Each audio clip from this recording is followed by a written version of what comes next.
Some of you may know that the gender pay gap, they said it's going to take like over 250 years before it becomes equal. All of you have mothers. Some of you have sisters. Some of you, I don't know if you're parents yet, but some of you may even have daughters. And so I want my daughter to have the same opportunity as her male counterpart and not have to wait 250 years for it to be even.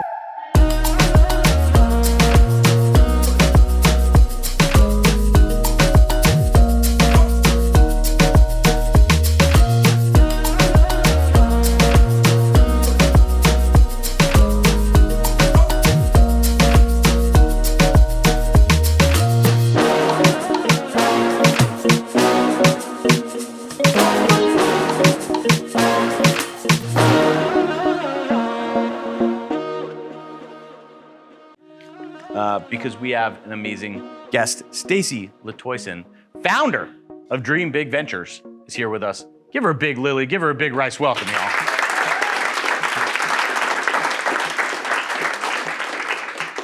So, Stacy, before we dive into the nitty-gritty of what it means to start a venture capital firm from scratch, bring us into your world. Give us your superhero origin story that kind of gets you up to the point of starting Dream Big.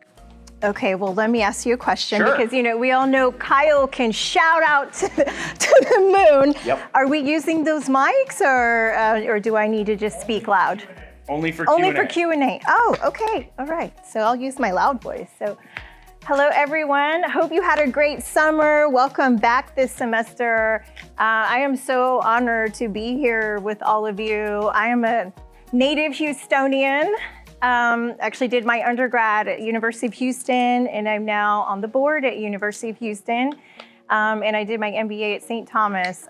During that time, I wanted to go to Rice, but they didn't have a part-time MBA program when I was, when I graduated school. So, and I had a son, a baby that I had to take care of. So I had to work full-time and go to school part-time at night. But yeah, my name is Stacy Latoyson. I'm Puerto Rican and Cuban, and founder and CEO of Dream Big Ventures. So I invest primarily in women and underrepresented founders. And the thesis for the fund that I'm going to raise is energy transition, climate tech, and health tech. And the reason why I chose those three is because that is the bread and butter for Houston. And being here from Houston and having 22 years of oil and gas experience, it just seemed appropriate. Seems like a pretty good thesis to have.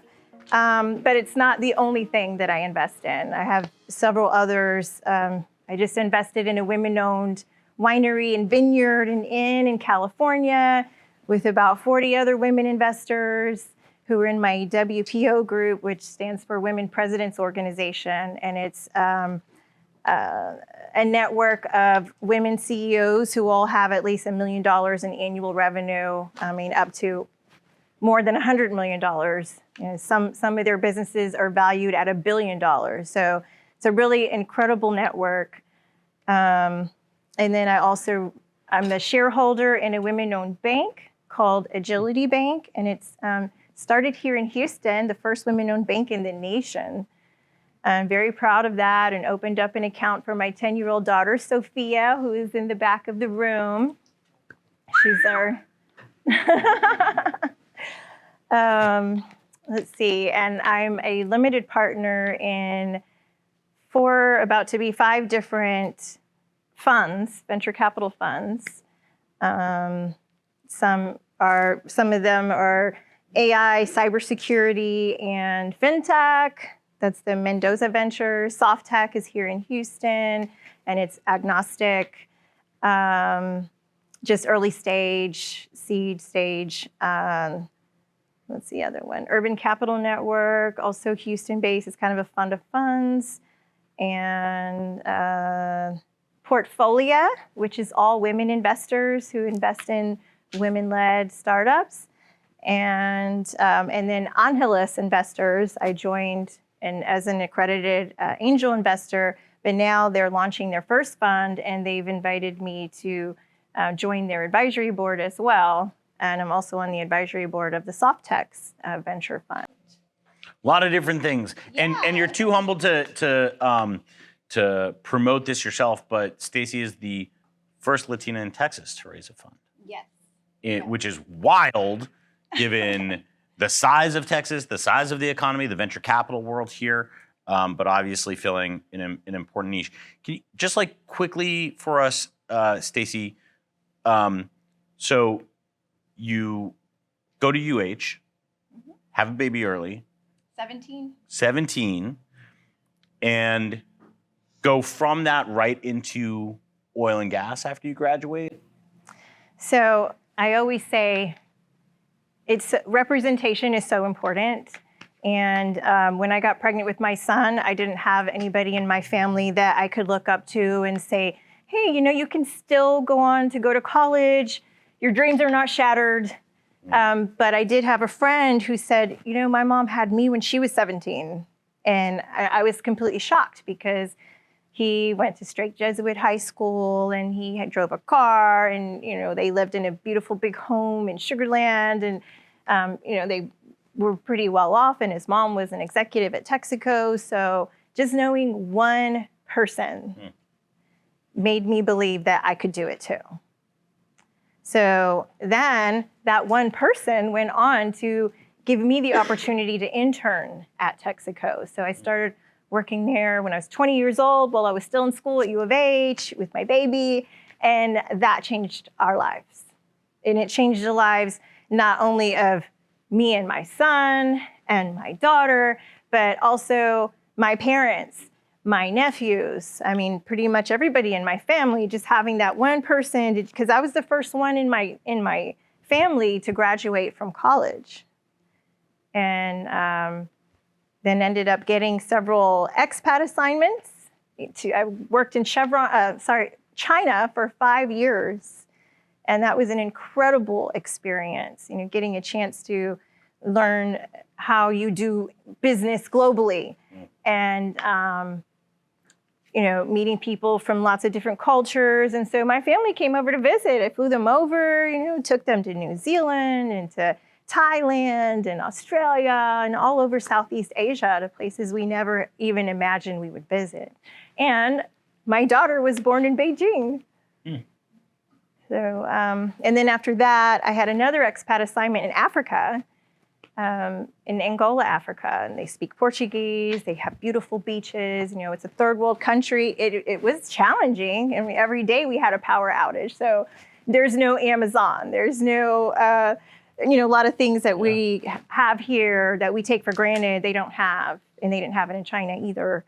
But I grew so much just from taking a chance, just from, being open-minded and adventurous. And so, that's one thing that I encourage all of you to do is you never know when an opportunity may show up and it might not ever happen again. So be open-minded because it can really enrich your life and change things, change the trajectory of your life forever.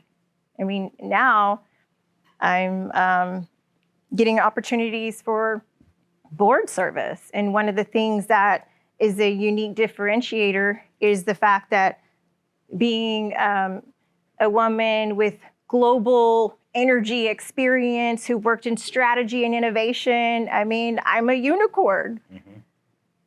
So, and it's because I was open to it. And also because I wanted it, always been very open, very ambitious and motivated and wanting to try new things. So I really recommend you all to dream bigger. Don't just settle. Always be ready for something new. What does innovation look like in a corporation like Chevron, scaling globally, managing P&Ls of hundreds of millions, billions of dollars? Because I know while we certainly try and sing the siren song of entrepreneurship to all of you, the reality is the majority of our students choose to go into industry first, and maybe then after a couple of years, 5, 10, 15, the right time, the right idea, the right team kind of coalesces for them. That's when they begin their, their journey in earnest into entrepreneurship. So like for those in the audience who might be still considering, I want to be entrepreneurial, even if I'm not an entrepreneur. What did innovation look like when you were working on it at Chevron across the globe? Okay, so oil and gas is pretty slow. They're not an early adopter, so like the tech companies are. So, Microsoft, Google, they're already thinking and creating things that we won't even see for another 5 to 10 years. But it's not like that in oil and gas. So it was kind of like pulling teeth to get them to try something new that's already shown and it's proven, but they're kind of used to doing things the way it's always been done until you can really prove, okay, well, I can save you a lot of money, we can do this faster. So you really have to show that you can save the money for them to adopt it, and then do a lot of convincing, and it takes a while. But things move a lot slower there compared to now being my own boss, an entrepreneur, make decisions like that. Things are more efficient. Don't have a meeting that lasts an hour. We haven't gotten anywhere yet. 30 minutes, 15 minutes, it's like, so I'm enjoying it. I have learned so much since, now being an entrepreneur. Now I understand what you're saying, that it's, for me, I had these opportunities to work overseas, put some money back. Definitely if you do, corporate, make sure you're putting money in your 401k, Vanguard 529 plan for your kids to save for college, and also do some angel investing. You can start off just $5,000 and start, building some credibility and getting some practice in. There's no harm in that. So it's something that I wasn't even exposed to until recently, really, when I decided to make a pivot.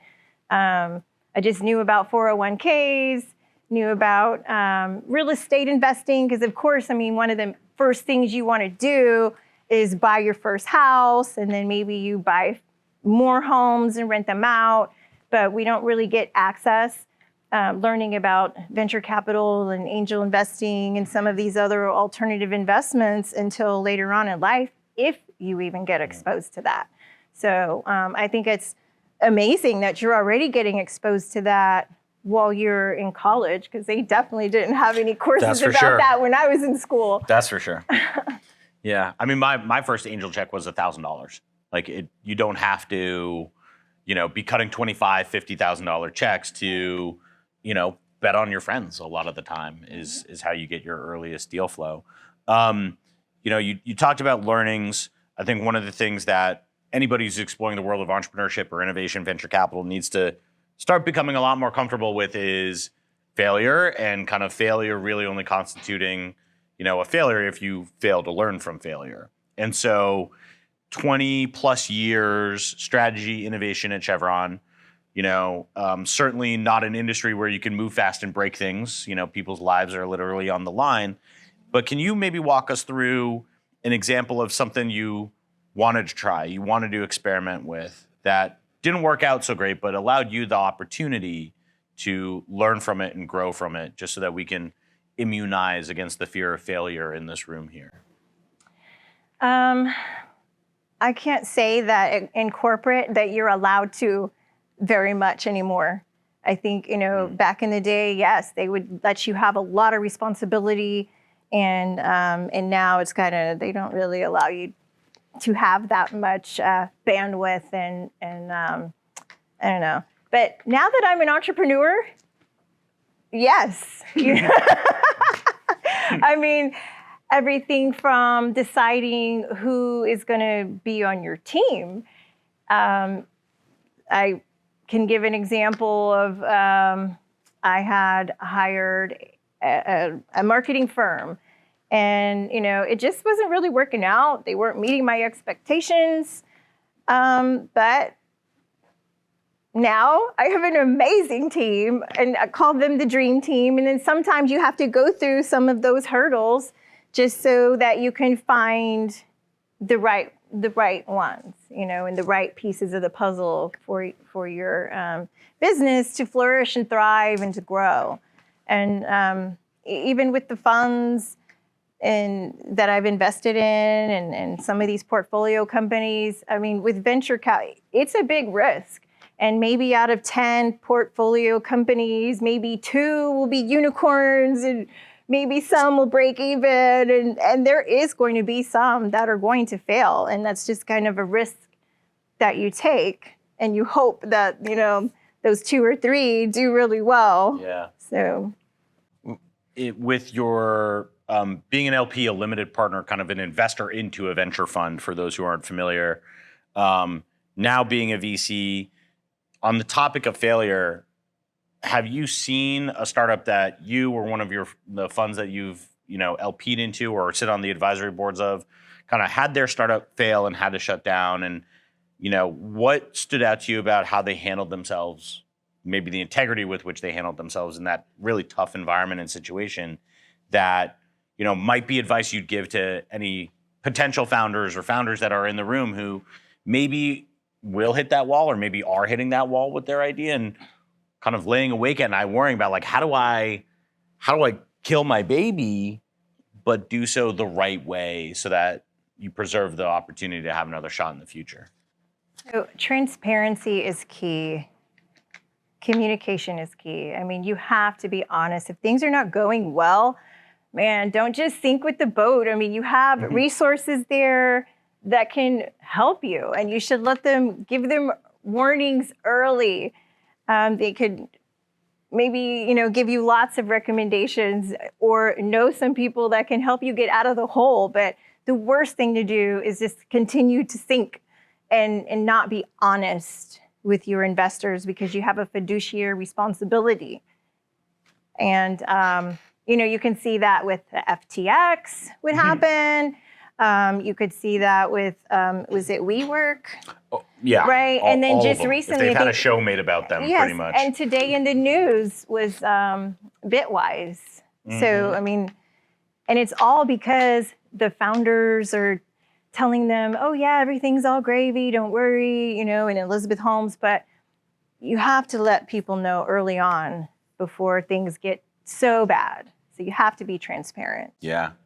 I think it was always one of those interesting things for me in my investing is after you send the check and that founder goes silent, and then the only time you ever hear from them is like when things start going south, that is an immediate signal that, like, this is in a tailspin that ain't going to recover. I found the best founders are always proactively communicating with their investors, not just when they need money, because money's only a piece of the puzzle, right? They're bringing you into their world and onto their cap table for your experience, your network. Customers, clients, for all of it. Yes. Yes, I totally agree. I mean, having the diversified portfolio that I have, I saw during the Silicon Valley Bank who was the most responsive, who right away let all the LPs know that, which companies may have been affected by it, and the ones who are always sending quarterly or mid-year updates and annual reports and having LP meetings. And then there's others that it's like, okay, you have to ask them, like, what the hell is going on? So you want the opposite, of course. You want somebody who's engaging, who's keeping you, because, that's their responsibility. And you feel like you have more trust, right? When it's somebody who is, and more confidence in them when they're more engaging and they're keeping you informed and they are communicating well. Are there other kind of like good founder investor hygiene and etiquette that you've maybe seen through some of the better performing founders and better performing investments that you've helped make that, are just like your standard best practice now that you actually are proactively looking for as you're meeting with and doing some of the filtering for the next set of potential investments? What are those? my personal portfolio, I mean, I was just sending them a message the other day saying, you guys have been so amazingly well at communicating, and they sent me an email and I was thinking, oh my God, is it another cap call? But but no, it was like their quarterly newsletter, just letting us know how all the portfolio companies are doing and where things are trending. And I was like, oh, they're amazing. Like, why can't the rest of the LPs or the rest of the funds be like this? And that was Mendoza Ventures, who also have this incredible thesis with fintech, AI, and cybersecurity. It's like, those are the really big industries and kind of hot topics right now. So, what do you, you have this interesting set of lenses, right? One set of lenses are, as an LP, kind of one layer, a little bit abstracted away from being close to the metal as a GP, as an investor at a venture fund. You are obviously that with a different set of lenses. How does being an LP in some funds make you a better investor into startups on your own? I mean, you get to learn, you get to share deal flow and resources and bounce ideas off of each other. They can introduce me to their LPs. I introduce them to my LPs. I mean, it's really great. It's just like, when you're a student, and if, kind of helping each other out and so that you can be successful. So I think it's been very helpful. Like I just returned from Chicago yesterday, and for the Angeles Investors Quarterly Summit and Gala, we were at Google's office. I moderated a panel at Chase Tower. We were at BMO and Wintrust, and they had a pitch night, and they were so impressive that so now we're trying to decide, which one, because they were so good, the three startups who had pitched. But we have these discussions afterwards to kind of throw out ideas, because maybe there's something that I didn't notice that somebody else did, and it really helps to brainstorm and share all those ideas and helps to de-risk it that way as well. I've got one last question that's a little bit off script on this one before continuing on, but just, I know in my experience as a founder, I know so many founders that I've worked with as well have had interactions with VCs. They think it goes well. They get ghosted by the VCs for, ever, right? What do you think is, I guess, like, to the potential founders, to the prospective founders in the audience, what should they be looking for from VCs that show the right sort of pattern of behavior or the right sort of integrity that might make them be or have better signal for the right long-term partners? Because, right, it is legitimately easier to get a divorce than to get an investor off of your cap table when they have invested. And so I think for a lot of founders, that's a really tricky situation. There's a messed up power dynamic at times, at play a lot of times. You kind of see the sizzle of a VC and their website and their portfolio and all these things. But what are some of those tips and tricks that, obviously, you're going out and raising funds as well, but what should our founders be on the lookout for that should signal to them this is the right sort of partner for the long haul here? Yeah. So, like he said, it's a long-term relationship. So you really want to do your homework. You don't want to waste your time either, because time is currency and it's precious. And you could go out and pitch 1,000 times to a bunch of different VCs, but they might not even be looking for, maybe they've never invested in your particular industry, your sector, right? So it's like, what's the point if you are cybersecurity pitching to somebody who is a CPG, I mean, they're not going to, and they've never invested in CPG. So really you're like wasting your time and theirs. So you want to make sure that you're looking for somebody that has a history of investing in your sector, that they show some interest. You don't have to just accept every single meeting and every single call. Trust me, everybody wants to do coffee, and I mean, there's only 24 hours in a day. So I think, you have to also think about yourself and know what your unique value proposition is, and and be very strategic about your time. How do you do due diligence on investments that you're interested in pursuing further? Like, what is, crack open the black box of a VC process and consideration. What is it you're digging into? What is it you're looking for? What are those red flags that you're maybe looking for that the folks who put money behind FTX and Bitwise and Theranos and WeWork and everybody else like just totally neglected to actually dig into? So I highly encourage you to apply for accelerators, apply for the incubators, apply for grants and the dilutive funding. Early stage, it's usually friends and family, but some of us don't have family who can afford to, write a check for $25,000. So, there's a lot of other free resources that you can do when you're first starting out. And then once you get to seed stage, we're looking for traction. How much revenue are you getting? What does your valuation look like? How many customers and users have signed up? So is there a specific threshold, right? Obviously, the venture market and venture investing kind of ecosystems change radically over the last 2 years. Where is that threshold? Is there a number in terms of number of customers or amount of monthly revenue? Obviously, very rarely profit in the early days sometimes.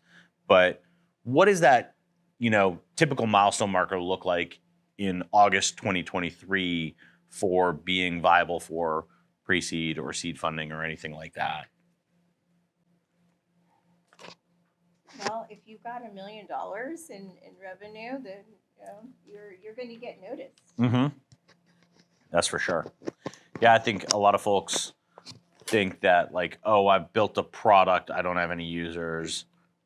I can go make the leap right to seed. And I think very rarely do you have the right people or backgrounds or degrees or other places that you've worked before that allow folks to make that leap right to the big leagues. Right. Yeah, that's why I was recommending the incubators and the accelerators. And so at least you can show, how are you doing there? You could go and compete for $50,000 or $100,000 at pitch competitions. So, that also shows okay, they're winning pitch competitions all over the place and have all this money saved and it's dilutive. So that's very helpful as well. Yeah, being scrappy is always a great characteristic for entrepreneurs and founders. How do you think being a venture capitalist now in this kind of latest professional chapter and personal chapter for yourself has helped you kind of grow as a person? We don't usually think about capitalism and VC in particular as being a vector for massive personal unlock and growth. But I know for me, it was a very different facet, right? I was no longer the player on the field.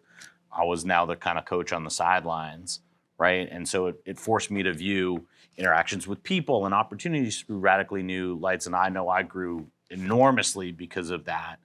How did it help or how has it helped you grow as well? It's helped me grow because when I was working my corporate job, there was only so much impact and so much influence that I was able to reach. Now,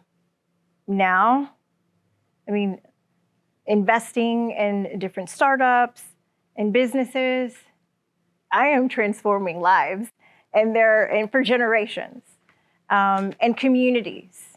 So that's a big driver for me, a big motivation for me is the impact that I'm able to leave. I have a 10-year-old daughter, and I've always told my children to go after their dreams. Your parents probably said the same thing.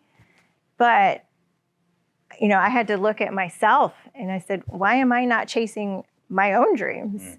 And I had attended, and this was while I was still at Chevron, I attended a women's executive conference and Serena Williams was the keynote speaker. And that's when I first learned about Serena Ventures, that there was only 2% of VC funds go to women and underrepresented led startups. And I was like, okay, this is absolutely atrocious and ridiculous. I want to see this generation and the next generation having a level playing field. So nothing's going to happen if we don't take action. So I decided, I've already broken a lot of glass ceilings in oil and gas, and I'm going to take on this new challenge in venture capital. Awesome. I've got 2 questions left, and then I'm going to open up the floor to y'all to put Stacy in the hot seat here. For-profit corporate experience. Thank you, Siri. For-profit corporate experience. I've got you all wiretapped, just so we're clear for the whole rest of the semester. For-profit experience, corporate experience, LP experience, venture capitalist experience, nonprofit experience on the boards of single mom experience, like the S on my chest. the graduate degree from the School of Hard Knocks there. But you're on the board of Houston Hospice and Discovery Green.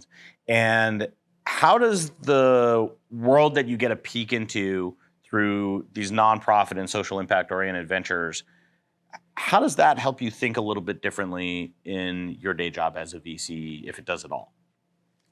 Oh, it definitely does. I'm always thinking strategically, thinking, big. How can we shape the future? What does in order for Discovery Green to stay relevant, to continue to make an impact on families in 10, 20, 30, 50 years, what are some things that we can implement now?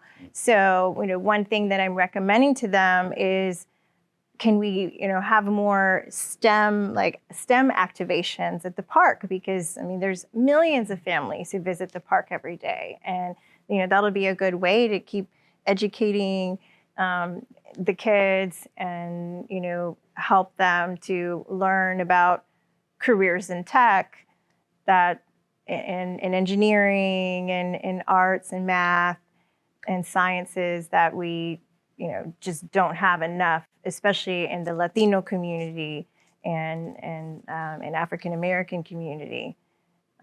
So those are some ways. Houston Hospice, I didn't know before I joined the board that you could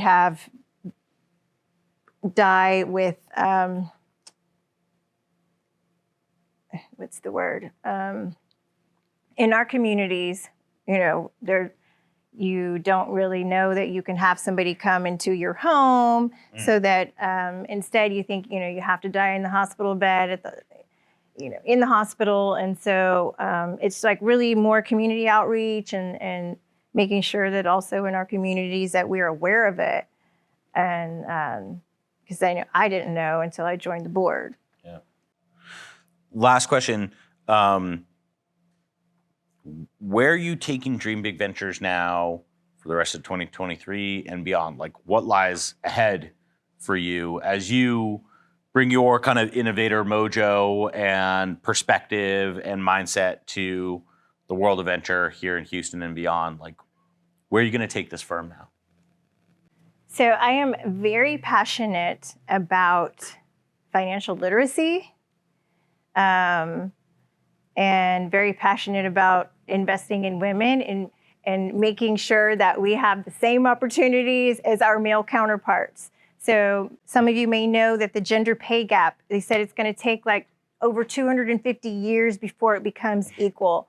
And so if we don't take action now, all of you have mothers, some of you have sisters, some of you, I don't know if you're parents yet, but some of you may even have daughters. And so I want my daughter to have the same opportunity as her male counterpart and not have to, we shouldn't have to wait 250 years for it to be even. So, that's one thing that I'm doing. Also, we don't grow up talking about money in our households when we're growing up. And yet, every single day of our lives, we have to make a financial decision.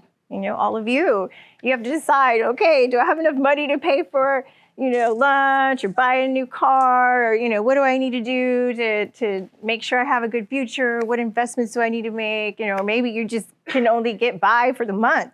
So it's extremely important for us to learn more about money and feel comfortable talking about it and knowing what types of options that we have. So I'm going to be hosting a Dreaming Bigger Summit that I plan, like big picture, I plan to take around the globe because this is not just a Houston problem, it's a global problem. And I learned that when I was working in China and in Angola, Africa, that, my female colleagues, we were all like in the same position. And then I'm also going to be launching a podcast soon in September called Her Money Moves. And my guests are going to be women CEOs and influential business leaders who are making an impact. Because it's not just about being at the top and being successful if you're not helping bring others up with you. So. Awesome. Now it's your turn to get to ask the burning questions that you have for Stacey in the world of corporate innovation, entrepreneurship, venture capital, investing in funds so that they can have more fuel for the fire and funding a whole new generation of new kinds of entrepreneurs and new kinds of companies. So throw your hands up if you got a question. We'll work our way through the crowd. We'll start up front and kind of work our way back. You'll be next. Hello. Hi. My name. Does this work? Is it on? Yeah, it's on. It's just for the camera. Okay. You won't hear anything. Just My name is Theo, and my question is: so it sounds like you have so much going on in your life, so many different projects. So how do you decide how to split your time and how to prioritize the different things that you have going on? Let me tell you, that's a great question, Theo, and and it can be difficult. You really have to strategize because it's easy to get distracted. It's easy to be pulled in a lot of different directions. And sometimes it is difficult to know, like, should I take this meeting? Is it really going to benefit my business or benefit my family?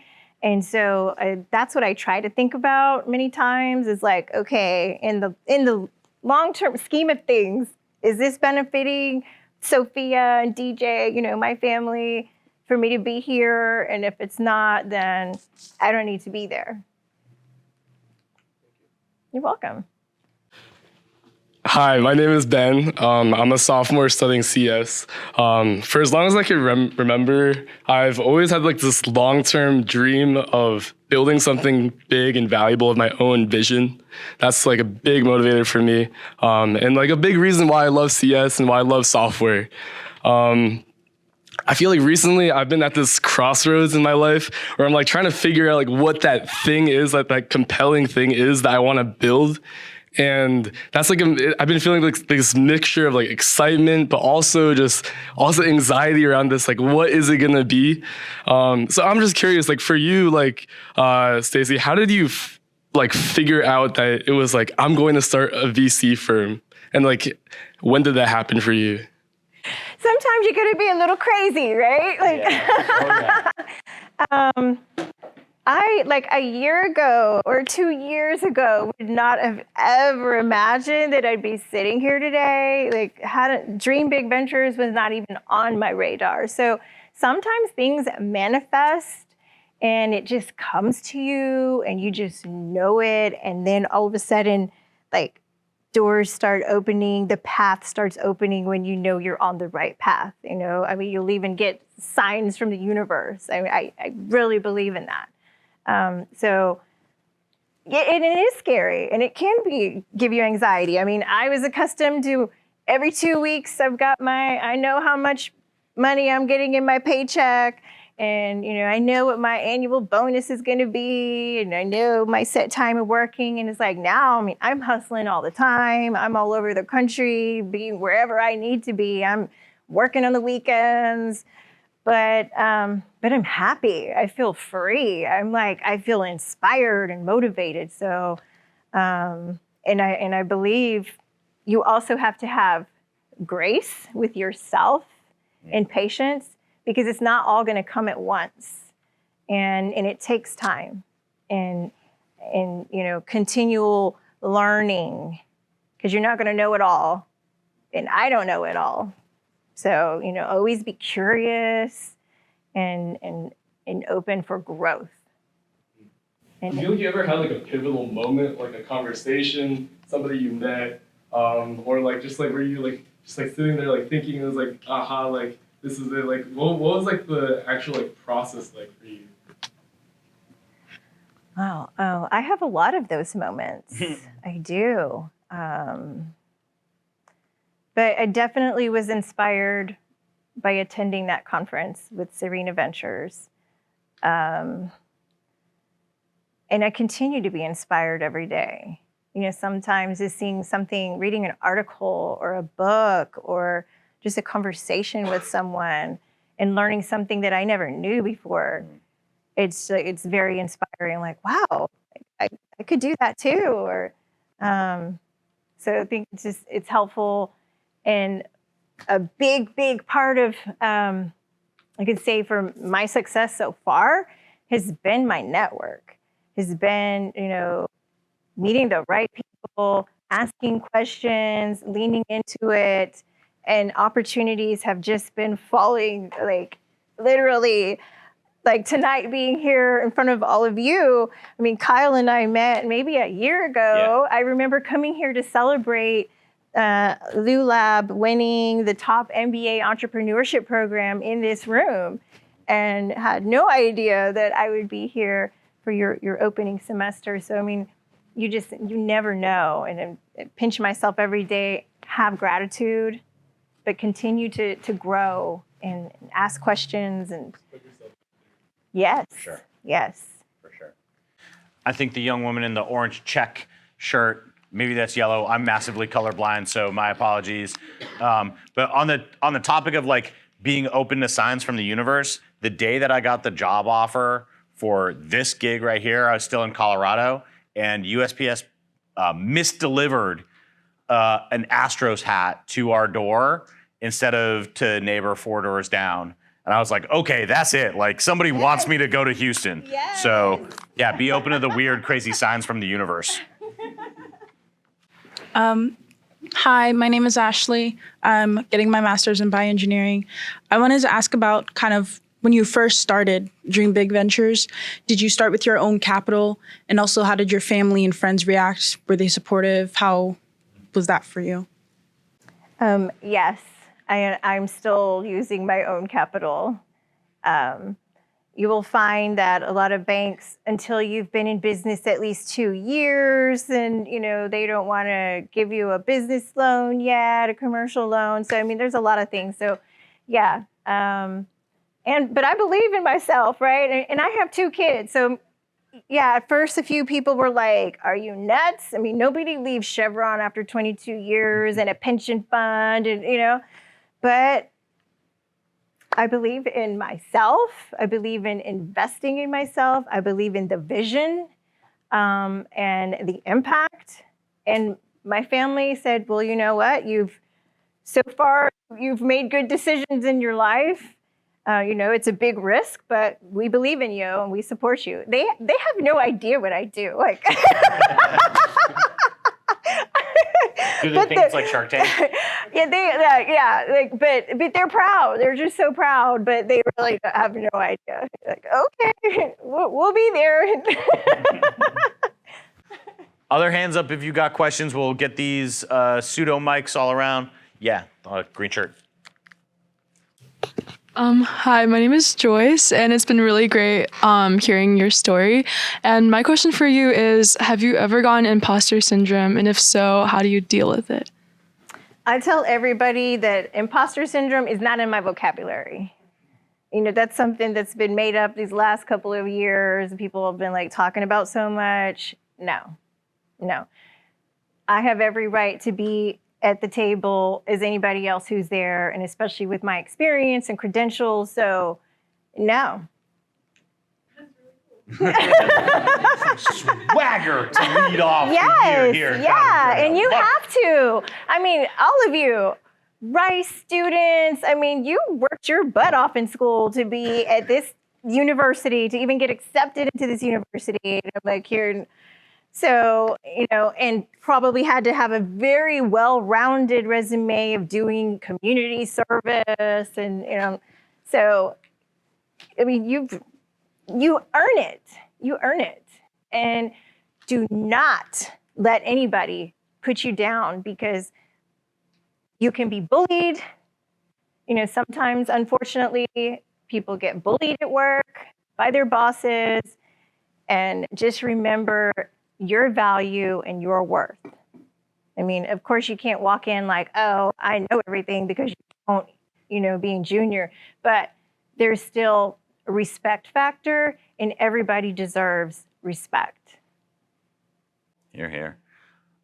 Yeah, Margot, and then let's work on this middle section inside of the room. The left side's been getting some love already. If they're not respectful and you feel like, then you don't need to be there. There are so many options. There are jobs, like so many different companies and jobs, or start your own company, but I'm just telling you, you don't have to put up with it. Yeah. There are options. Hi, my name's Margot. I'm double majoring in linguistics and anthropology and minoring in engineering design. And my question is, what are the simple things that keep you on the grind? Ooh, okay. Well, I have 2 kids. That's a big motivating factor. And 2 dogs, too. But actually, since I was a kid, I always was just like thirsting to learn, always just loved to learn something new. My parents tell a story of like my first day at kindergarten that I was like all angry because I came home like, they didn't teach me nothing. You know, like, 'cause, you know, on the first day, they're like, oh, what's your address? Here's, you know, write your name. And I already knew all that, knew how to read. And so it just like, it wasn't challenging at all. So just always been very motivated. I feel like my journey is just beginning. I mean, I'm excited for the future. I've learned and grown so much in this past year since I did take this chance. And I was the Rice Business Plan Competition judge. I've spoken on panels all around the country and South by Southwest. And, you know, I wasn't on any boards when I was working my corporate job, and like now I'm on 4. So it's like when you spread your wings, you really can fly. You really can. Thank you.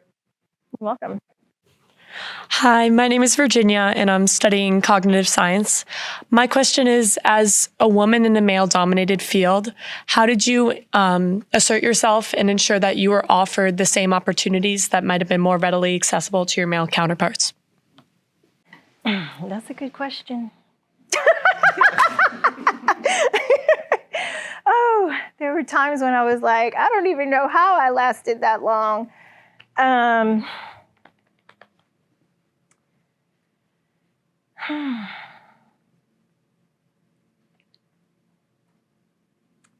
For one, knowing your worth, speaking up, not letting somebody, you know, like I tell women, don't take the notes. You know, just because you're the only woman in the room, it's like they assume that you should be over there taking notes and getting coffee. Like, don't do it, because you are, you know, there with the same, you know, bringing in that technical experience or your, you know, emotional intelligence, and make sure that you don't stay silent either, that you're offering something valuable to the meetings and to the conversation. Ask questions, be present, you know, like, just like show up. And then they start like respecting your like, oh, okay, yeah, she knows her stuff. Sometimes you have to show them, they might in the very beginning not, but then they learn that you do. We've got our next question on deck. If you have other questions, keep your hands high. We'll get microphones on over your way. Hey, Stacey, I absolutely love the confidence you have on stage right here. And a question about that. I mean, now that you're established, I get that you got to have that confidence. But once you're starting and once you're taking your first leap into the field, how do you get that confidence? And what makes that confidence separate from, like, you know, being stupid, essentially?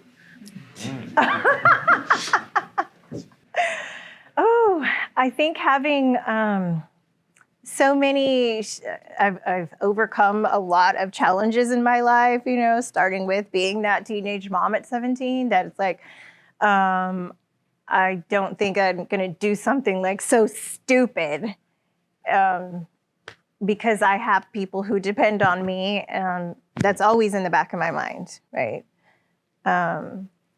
Not only that, my community, I am a role model in my community. So I also don't want to let my family down. I don't want to let people in the community down, other people who are working on my team down.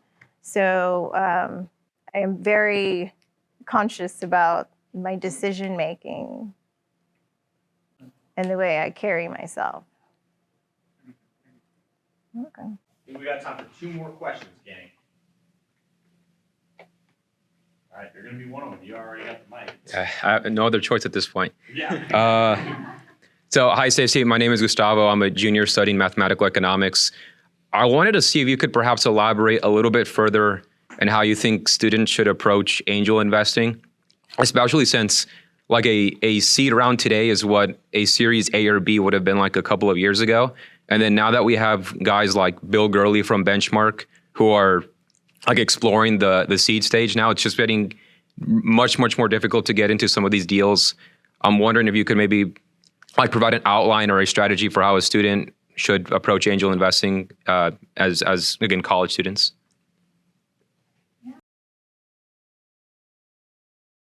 Group here at Rice.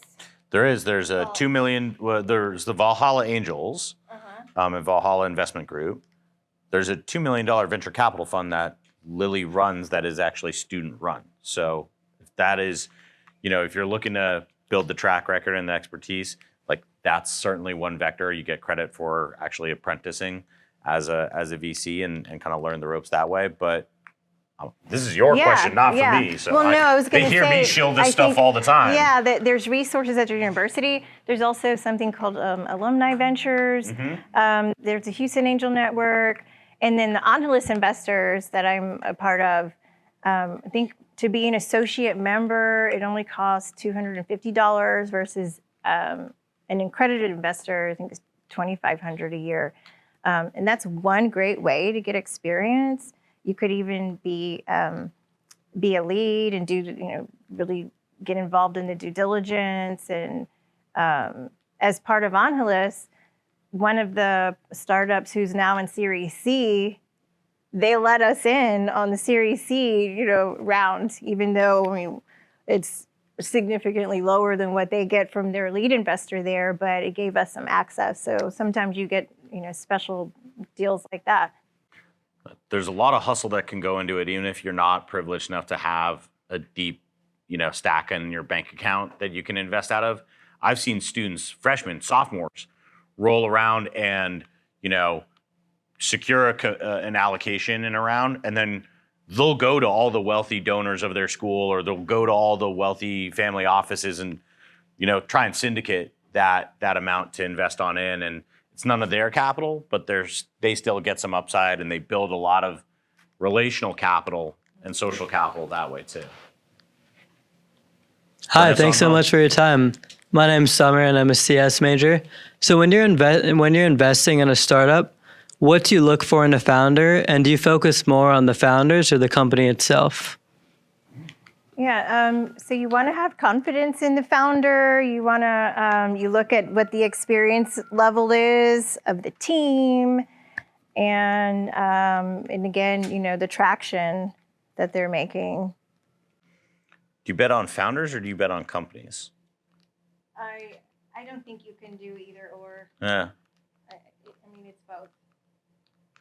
I'd say it depends on the stage a lot of the time, right? Like sometimes if you're first check in the door, you have nothing to bet on but the founders.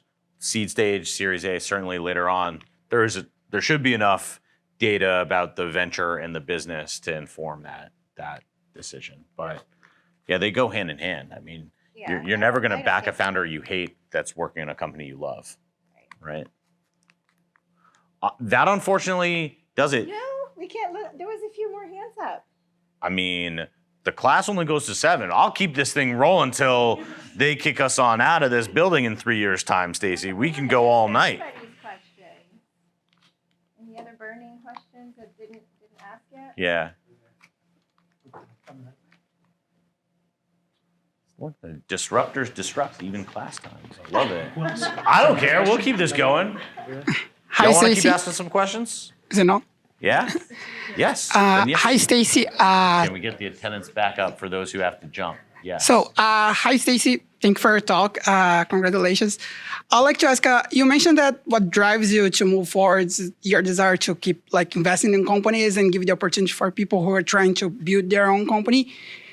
And meanwhile, we have a lot of burning like new companies every day, not only in America, but all over the world. How do you do the screen to find the right companies and the ones that are looking for these opportunities to come up, not only in America, but in other countries as well? Yeah, I think that's part of me diversifying my portfolio. You know, for me, it's just North America, but some other funds where I'm an LP, they also will invest in LATAM, for example. So, and one of them that it's also Canada. One of my portfolio companies is Canadian. But I think that's how.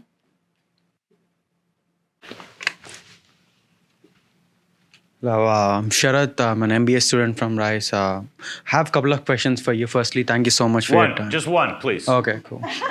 So you talked about early investment. Since as an MBA, you have some savings in your bank. So starting off with 25K, would you still think investing in a trade or S&P 500 comparatively easier, having lesser risk than investing investing in a venture capital? Do you think trading is easier and better with higher risk and rate of interest compared to the angel investment? When you say trading, are you talking about the stock market? Yeah, yes, the stock market. Yeah. It's your comfort level. It's your experience, you know? So I can't give you any kind of advice because I am not, financial advisor. But I think it's what you feel most comfortable with. I wanted to know from your perspective. Maybe you have you're a computer science major and you really know tech, and so your passion is more in startups, and maybe you want to go in that direction with venture capital or angel investing, or maybe you kind of more finance and you've been studying the stock market for a while, so it's just kind of up to you. And there's no certainties. Ask anybody who invested in WeWork's IPO or was holding the bag at Enron 23 years ago. Just because it's public market doesn't mean it's risk-free. Cassandra, bring us home for our last one. I got to end to let people go to dinner and that sort of thing. We can hang. If y'all have questions after, if you're okay to stick around, feel free to hang out and come and ask Stacy your question. But Cassandra, the last ask. Okay. I'm just really curious about your transition from from corporate into having your own venture. Like, how did you actually go about that transition, and what were some of the barriers of the cultural barriers and the mental barriers you had to break through from being in corporate for so long?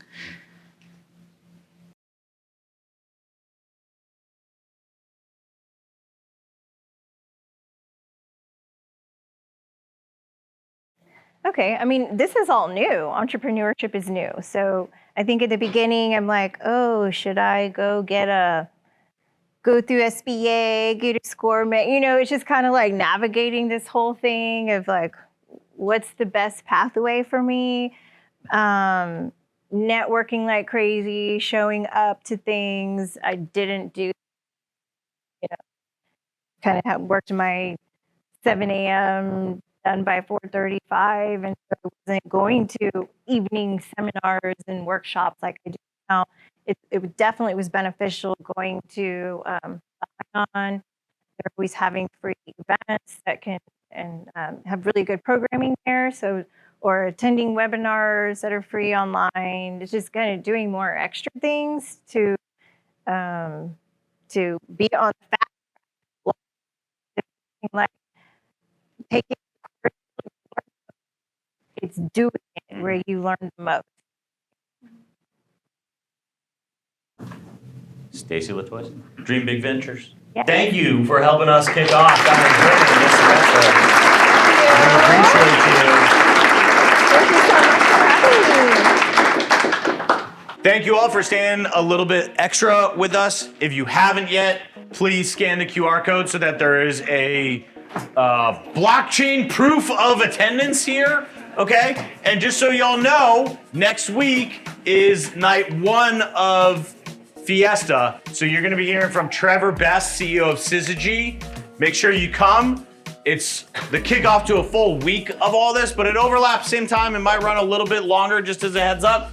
I will send more information through Canvas, but Stacy this week, Trevor next week. You're getting the full spectrum of energy transition, and all the above.